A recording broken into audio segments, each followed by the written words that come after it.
being with us. Thanks for having me, Imran and Arabile. Did you manage to have some rest overnight? Yes, I did. I heard there was a party. Were you partying? Tell the truth.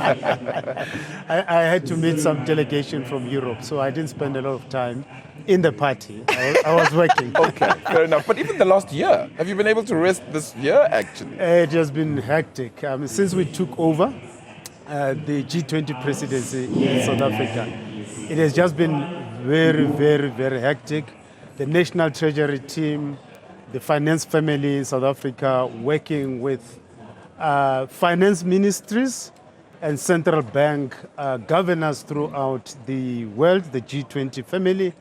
It has been a very, very hectic year since the beginning of this year. Basically, actually, we took over towards the end of last year from Brazil. Yeah. Take us a little bit closer to those discussions. As we've been reminding our audience, this has been a journey of 1,000 steps to get to here. This was almost the cherry on the cake yesterday, the developments over the Leaders' Summit, the acceptance and the adoption of the summit declaration, yes, and we'll get into the detail of it insofar as what affects South Africa and how we move going forward, things like debt and so on. But let's remind our viewers that everybody was around that table. And by everybody, I mean, I'm including the Americans here as well, from a finance track perspective. Just talk to us about the modalities of those discussions and how whatever was said there has actually led to the fruition of a declaration that we could sign and adopt yesterday. Yes, the G20 members, including the United States, they've been part of the conversations on the finance track, including the adoption of the communique, which we adopted in July this year in Durban, which was the first since the war in Ukraine, because it's been very difficult for the G20 to adopt a communique which basically reflects the consensus on issues that the G20 members agree on.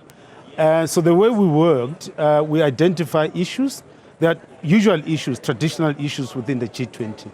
The macroeconomic policy issues, alignment insofar as the fiscal policy issues, monetary policy issues, financial stability, and making sure that the financial system throughout the world works better in order to produce better developmental outcomes, better economic growth.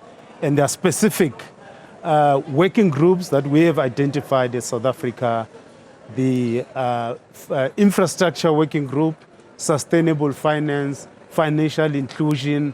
We had a number of working groups as finance track, and there were technical papers that were put together by leading experts on artificial intelligence, infrastructure.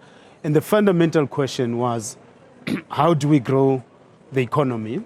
Because even our theme, sustainability, equality, solidarity, require economic growth. Because if there's no economic growth, because economic growth gives you abundance, in the absence of economic growth, you've got scarcity.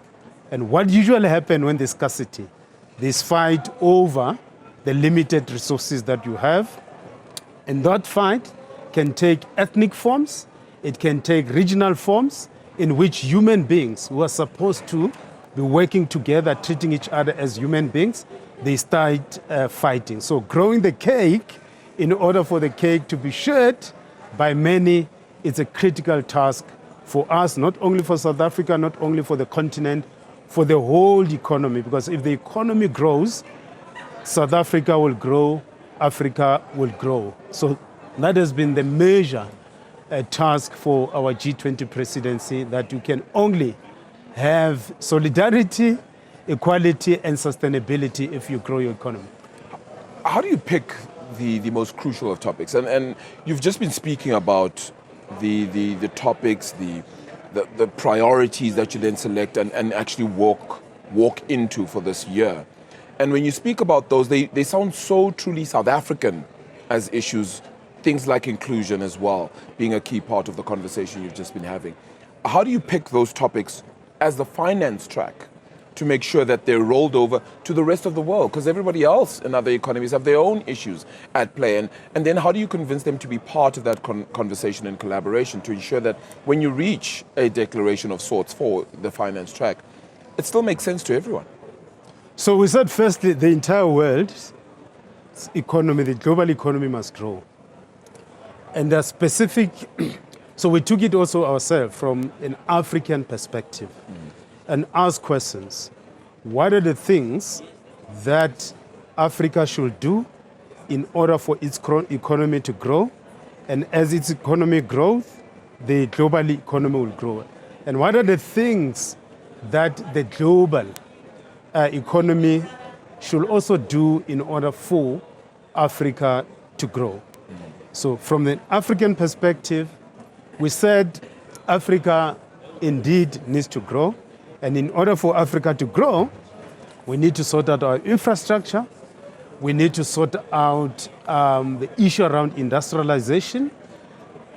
At the back of the mineral resources that we have, we need to sort out our macroeconomic fundamentals, making sure that we've got sustainable debt, making sure that our inflation is low and stable, because if inflation is high, it means that prices are high. Economic agents, households, poor people will find it difficult to raise money. And secondly, because when the inflation is high, the banks, they raise interest rates, and when interest rates are high, it means that the cost of capital for households, for businesses, for government as well, because we also raise money from the market. So if inflation is low, it has implication for the cost, reducing the cost of capital. But also inflation needs to be stable. You don't want bread today to be 10 rand, tomorrow it's 15 rand, 100. You can't plan as a household, you can't plan as a business, you can't plan also as government, because when you plan for when you budget, you take into account where the inflation is. Does that and this is going to be truly South African, and I'm sorry to hone it in too much on home, but is that the reason behind the acceptance of that 3% inflation target too, to match up to the rest of the world, which then lines you up very well, even in the G20 context, because you're aligned somewhat in wanting that inflation rate to be similar to the rest of the world, despite still being an emerging market? No, absolutely. So the inflation, the 3% target, it's a target which we must still realize it. And when we have inflation, if our prices are low, as for the last 12 months, inflation was hovering around 3%. What that means, Arabile, is things are cheaper. Yeah.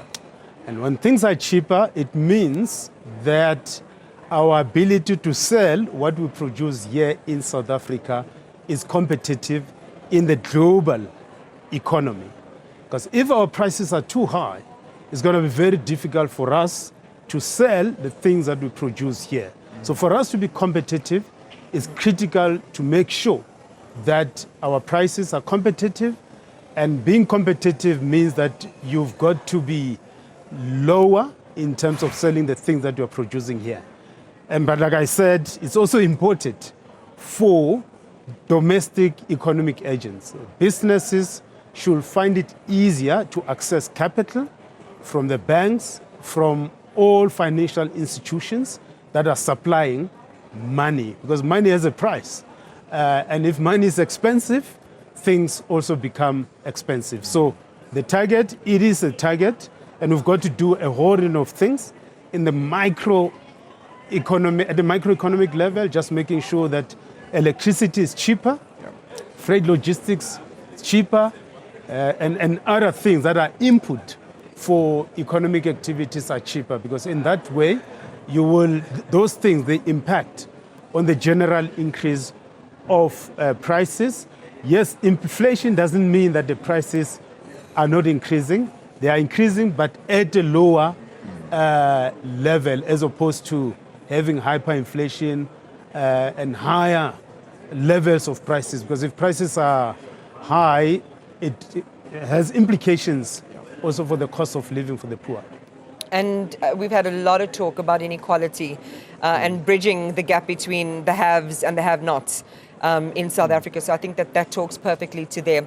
Before we let you go, let's talk about the future of this declaration, especially given the backdrop that you've painted for us of many, many months and weeks of hard work and stealing any opportunity where you could meet your global counterparts to tool out a consensus document that could be adopted at the end of this G20.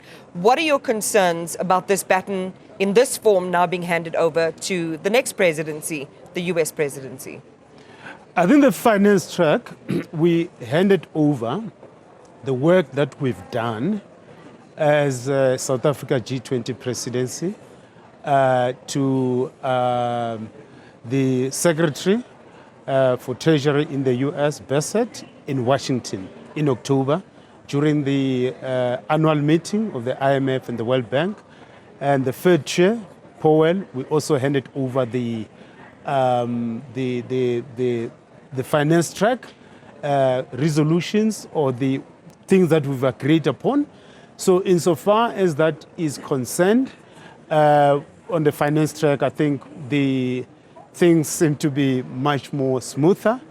And I think the Foreign Affairs Minister and the President, they've also made it clear that they will not hand over the declaration and the overall work that the South African G20 presidency has done. It will be a breach of protocol to hand over to a junior official. And I'm certain that they will know how best to hand over that work to the United States. Are you proud of the diplomatic work that South Africa has done in that hard moment? No, I'm very, very proud. I mean, Imran, this is the moment where you feel very proud to be South African. You feel very proud to have worked for South Africa to be where we are. Minister, Deputy Minister, thank you. Thank you so much for the time. Really, really appreciate it. We have to rush off, unfortunately, because